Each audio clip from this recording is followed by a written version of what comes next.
আলহামদুলিল্লাহ সালাতু ওয়াসসালামু আলা রাসূলিল্লাহ আম্মা বাদ। আলহামদুলিল্লাহ আমরা ইনশাআল্লাহ সবসময় সুন্নাহ পালন করার চেষ্টা করব। সুন্নাহ পালনে অনেক সওয়াব।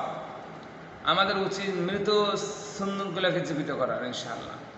তার মধ্যে একটা গুরুত্বপূর্ণ সুন্নত হচ্ছে আবু হুরায়রা রাদিয়াল্লাহু তাআলা আনহু তিনি বলেন, রাসূলুল্লাহ সাল্লাল্লাহু আলাইহি ওয়াসাল্লাম বলেন,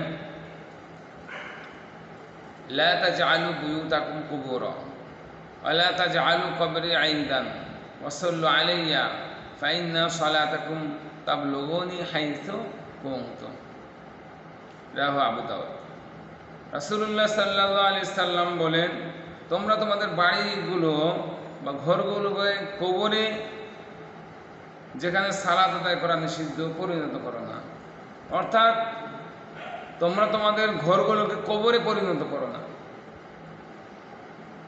কবরে সালাত আদায় করা যায় না, কিন্তু আজকে আমরা এমন একটা পর্যায়ে চলে গেছি, আমরা সুন্নত নফল সালাতগুলো বাসায় পড়ি না।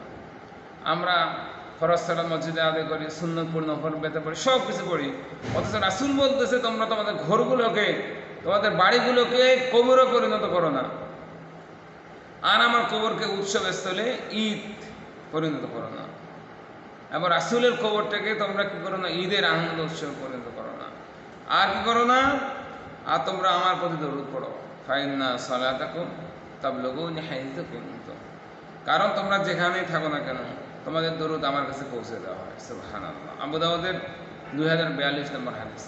তাহলে জানতে পারলাম রাসূল বলতেছে তোমরা আমার উপরে দরুদ পড়ো।